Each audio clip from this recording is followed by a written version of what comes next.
नाजरीन अस्सलाम वालेकुम। इनसाइड न्यूज़ के नए प्रोग्राम के साथ मैं हूं इब्राहिम राजा और आज हम बात करेंगे कि चंद जजों की जानिब से एक चीफ जस्टिस के खिलाफ मुबैना बगावत के पीछे असल कहानी क्या है, इस मामले में ज़मीनी हकायक किस नोयत के हैं, मरियम नवाज़ ने शहबाज शरीफ की सियासत पर किस तरह का हमला किया है और इसी पूरी सूरत हाल में वज़ीर आज़म इमरान खान ने किस को क्या अहम पैगाम पहुंचाया है। हमारे जिन दोस्तों ने अब तक हमारे चैनल को सब्सक्राइब नहीं किया उनसे हम कहेंगे कि हमारे चैनल को सब्सक्राइब कर लें ताकि उन्हें अहम मालूमात बर वक्त मिलती रहें। अब वापस आते हैं आज के मौजू पर, यानी चंद जजों की जानिब से सुप्रीम कोर्ट के चीफ जस्टिस के खिलाफ मुबैना बगावत का मामला क्या है। और सबसे पहले आपको ये बताते हैं कि मरियम नवाज़ ने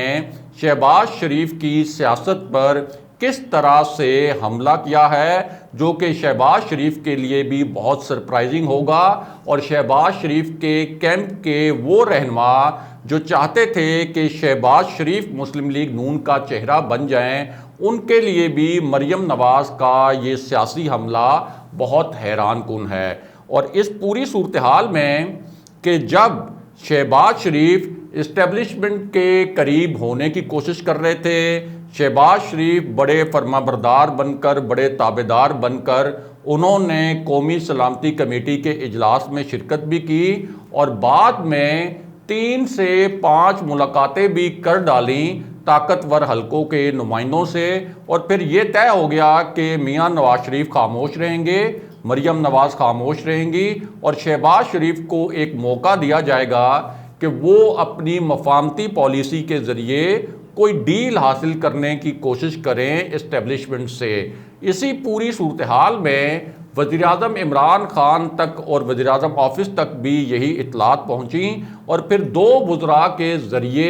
इस किस्म के बयानात दिलवाए गए जानबूझकर कि हमें मालूम है कि शहबाज शरीफ की 3-4 मुलाकातें हुई हैं इस्टेब्लिशमेंट के नुमाइंदों से, तो इस्टेब्लिशमेंट को एक डायरेक्ट पैगाम जो है वज़रा के ज़रिए वज़ीर आज़म इमरान खान ने भिजवाया ताकि ये जो मुमकिना डील की, मुमकिना मफाहमत की या नून लीग के मुकदमात में रिलीफ लेने की ये जो पूरी कोशिश हो रही है, इस कोशिश को रोका जा सके, क्योंकि वज़ीर आज़म इमरान खान तो कमिटेड हैं कि जो भी करप्शन के केसेस हैं मुस्लिम लीग नून पर हों या पीपल्स पार्टी की क़यादत पर हों, उनको मंतकी अंजाम तक पहुंचाया जाए। और ये डील की खबरें वज़ीर आज़म इमरान खान के लिए खासी तशवीशनाक थीं और उन्होंने अपनी तशवीश का इजहार 2-3 वज़रा के बयानात के ज़रिए किया। अब हो ये रहा था कि लग ये रहा था कि मुस्लिम लीग नून अब किसी किस्म की कोई मज़ाहमत जो है वो नहीं करेगी, इसी डील के ऊपर अपना पूरा तकिया करेगी। मरियम नवाज़ ने रैलीज़ में जाना, जलसों में जाना बंद कर दिया था। उनका जो ट्विटर अकाउंट था वहाँ से जो ट्वीट आते थे जिनमें तनकीद का रुख इस्टेब्लिशमेंट की जानिब होता था, वो ट्वीट्स का रुख भी बदल कर वज़ीर आज़म इमरान खान की जानिब हो गया। तो इस पूरी सिचुएशन में हुआ ये कि मरियम नवाज़ जब पहुँची अदालत में तो वहाँ उनको मीडिया टॉक करनी पड़ी। अब इस मीडिया टॉक के दौरान जाहिर है कि सहाफ़ियों को कंट्रोल नहीं किया जा सकता, तो उन्होंने मरियम नवाज़ से कुछ पेचीदा सवालात भी किए, कुछ ट्रिकी क्वेश्चंस भी किए और उनके जो जवाब दिए मरियम नवाज़ ने वो बड़े मानीखेज थे और इनमें से कुछ जवाबात जो हैं वो शहबाज शरीफ के लिए बहुत हैरान कुन भी होंगे और उनको बड़ा बुरा भी लगा होगा। एक तो उनसे ये सवाल किया गया पहला कि कुछ हल्के कह रहे हैं कि शहबाज शरीफ कुछ डील करने की कोशिश कर रहे हैं और आप भी खामोश हैं। मियां नवाज शरीफ जिस तरह से पहले जनरल्स के नाम ले लेकर, army chief general Qamar Javed Bajwa का नाम लेकर, DGISI जनरल फैज़ हमीद का नाम लेकर उन पर तनकीद करते थे, लेकिन अब मियां नवाज शरीफ की जो वो पूरा बयानिया था वो भी बिल्कुल नरम हो गया है, आपका बयानिया भी नरम हो गया है। शहबाज शरीफ पार्टी को ड्राइव कर रहे हैं और शहबाज शरीफ मुस्लिम लीग नून में फ्रंट फुट पर खेल रहे हैं, तो इस पर आप क्या कहेंगी। अब जाहिर है कि मरियम नवाज़ शहबाज शरीफ की गैर मौजूदगी में मुस्लिम लीग नून का चेहरा रही हैं, तो उनसे रहा नहीं गया, तो उन्होंने ये कह दिया कि डील हम अगर करने की कोशिश करेंगे तो क्या हम पागल हैं। ये अल्फाज मरियम नवाज़ ने इस्तेमाल किए। उन्होंने कहा कि हमारी जो पूरी स्ट्रगल थी, हमने इतनी कुर्बानियाँ दी, हमने इतनी मुश्किलात बर्दाश्त की, तो इस वक्त तो डील की कोशिश करना, तासुर उन्होंने ये दिया कि ये एक पागलपन होगा और क्या हम पागल हैं। दूसरा उनसे सवाल जो है वो ये किया गया कि आप सवात जलसे में क्यों शरीक नहीं हुई। शहबाज शरीफ ने वहाँ पार्टी को लीड किया, पीडीएम में शहबाज शरीफ ने नुमाइंदगी की, तो आप क्यों नहीं गई। अब उस पर उन्होंने एक गोल मोल सा जवाब दिया कि शहबाज शरीफ जो हैं वो पार्टी के चूँकि सदर हैं और जहाँ शहबाज शरीफ मौजूद हों वहाँ मेरी मौजूदगी की ज़रूरत नहीं है और मुझे वहाँ पर हाज़िरी अपना यकीनी बनाना कोई इतना लाजमी नहीं था। लेकिन इसमें एक ट्विस्ट यह है कि शहबाज शरीफ जो है वो तो आज़ाद कश्मीर के इलेक्शन में भी कैंपेन करने जा रहे हैं और उन्होंने ये फैसला किया है कि वो आज़ाद कश्मीर में इंतखाबी मुहिम खुद चलाएंगे। लेकिन इसी सूरत हाल में मरियम नवाज़ भी आज़ाद कश्मीर में इलेक्शन कैंपेन करने जा रही हैं। तो फिर ये जो मंतक है, ये जो लॉजिक है मरियम नवाज़ की कि जहां शहबाज शरीफ मौजूद हों वहां मरियम नवाज़ का होना ज़रूरी नहीं, वो पूरी जो लॉजिक है और वो मंतक है वो तो फिर समझ नहीं आती। साथ ही उन्होंने जो एक्सप्रेशन दिए डील के मुतल्लिक, क्योंकि शहबाज शरीफ स्पेसिफिक सवाल था एक सहाफ़ी का, उसमें कौमी सलामती कमेटी का जो इजलास था उसका भी जिक्र आया, लेकिन उन्होंने इम्प्रेशन ये दिया और उनका एक्सप्रेशन ये था कि अगर कोई डील करने की कोशिश हो रही है तो ये गलत हो रहा है। हालांकि शहबाज शरीफ के बारे में सबको मालूम है कि शहबाज शरीफ के जो बैकडोर राब्ते हैं वो अपने बैकडोर राब्ते कभी भी बंद नहीं करते और मुस्लिम लीग नून में जो नवाज शरीफ का कैंप है और जो मरियम नवाज़ का कैंप है वो इशारों कनायों में शाहिद खाकान अब्बासी समेत शहबाज शरीफ की इन डील की कोशिशों की एक तरह से मुखालफत भी करते रहते हैं। तो साफ नज़र आ रहा है कि मरियम नवाज़ और शहबाज शरीफ जो हैं इस मामले पर एक पेज पर नहीं है कि पार्टी को अब किस पॉलिसी के तहत चलाया जाएगा और पार्टी को एक्चुअली लीड कौन करेगा। बहरहाल अब वापस आते हैं कि चंद जजों की जानिब से सुप्रीम कोर्ट के साबिक चीफ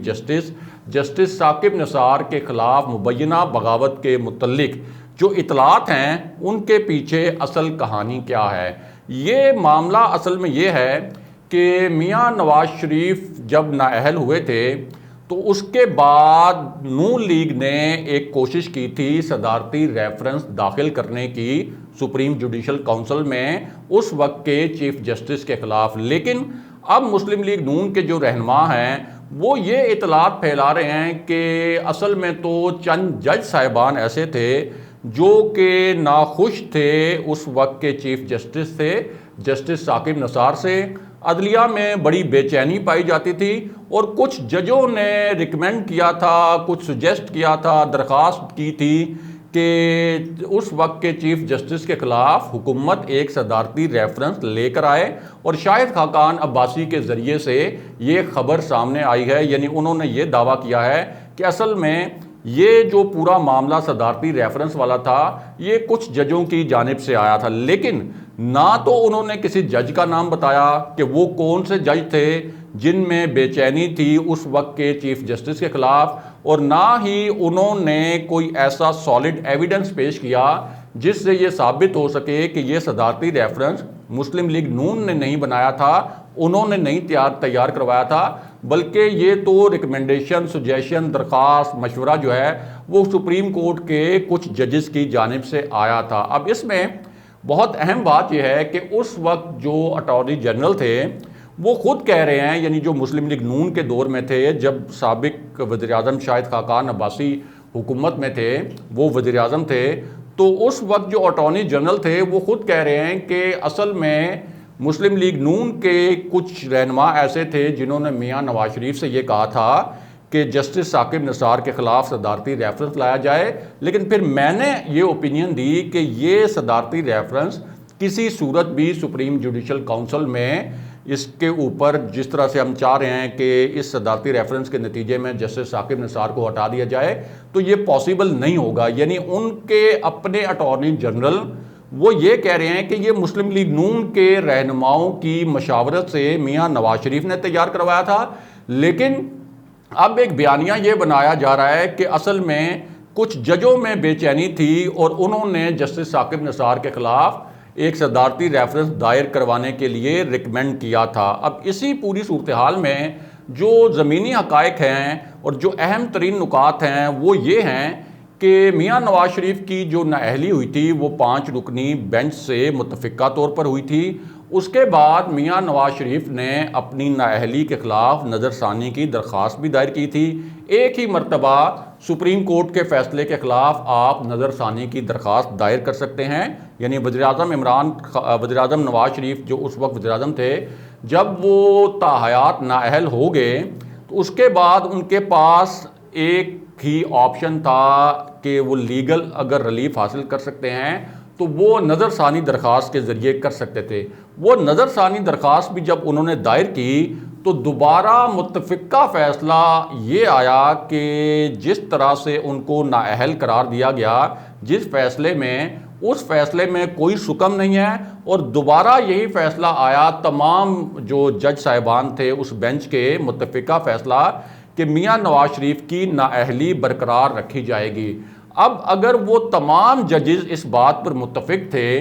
कि मियां नवाज शरीफ की नाअहली बरकरार रखी जाएगी, तो फिर वो कौन से जजेस हो सकते हैं जिनके मुतल्लिक अब नून लीग ये दावा कर रही है कि असल में उनमें बेचैनी थी और वो जस्टिस साकिब निसार के ख़िलाफ़ उस वक्त सदारती रेफरेंस लाना चाहते थे। और ये भी बड़ी एक अनहोनी सी बात है, बड़ी हैरान कुन सी बात है कि कुछ जजेस रिकमेंड करें, सुजेस्ट करें या दरख्वास्त दें और एक सदारती रेफरेंस हुकूमत हवा में खुद ही तैयार कर ले, क्योंकि इस रेफरेंस की तैयारी की तो तस्दीक की गई है। ये तो बताया गया है कि ये रेफरेंस तैयार कर लिया गया था। ये भी बताया गया है कि सदर ममनून हुसैन के पास जब ये रेफरेंस ले जाया गया तो उन्होंने कहा कि मेरे नाम से ये सदारती रेफरेंस जो है वो दायर करने की प्लानिंग हो रही है, लेकिन मुझसे तो मशावरत नहीं की गई। तो ये कैसे मुमकिन है कि कुछ जजेस के कहने पर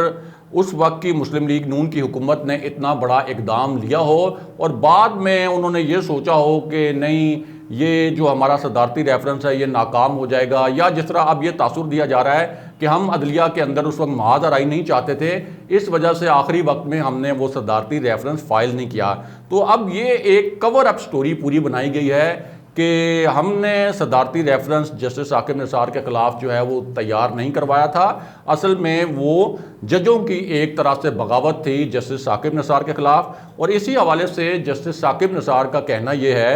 कि उनके तो वहमो गुमान में भी ये नहीं है कि उस वक्त किसी भी जज ने उनसे किसी भी मौके पर इस तरह के किसी एक्सप्रेशन का इजहार किया हो कि वो उनके कंडक्ट से खुश नहीं हैं या वो ये समझते हैं कि वो अपना जो ज़ाब्ता अखलाक है उसकी खिलाफ वर्जी कर रहे हैं। तो इस बात का तो सवाल ही नहीं पैदा होता कि उस वक्त कुछ जजेस जो हैं वो मेरे ख़िलाफ़ खड़े हो जाएं और उन्होंने हुकूमत को कहा हो कि मेरे ख़िलाफ़ सदारती रेफरेंस दायर किया जाए। और सदारती रेफरेंस इस तरह से जजों की रिकमेंडेशन पर या उनके कहने पर या उनके मशवरे पर दायर भी नहीं होते, ना बनते हैं, क्योंकि इसके लिए तो बहुत ज़रूरी ये होता है कि कुछ जज जो हैं वो मिले हुए हों पूरी तरह से हुकूमत के साथ। और अगर हुकूमत उन जजों के मशवरे पर सदारती रेफरेंस दायर नहीं करना चाहती थी तो सवाल ये है कि सदारती रेफरेंस आखिर बनाया ही क्यों गया, उसको ड्राफ्ट ही क्यों किया गया, जिससे पता चलता है कि अब इस पूरे मामले को कवर करने की कोशिश की जा रही है। और ये सदारती रेफरेंस असल में मुस्लिम लीग नून की क़यादत ने ही बनाया था, जिसका मकसद जस्टिस साकिब निसार को हटाना था। अगले प्रोग्राम तक के लिए खुदा हाफिज़।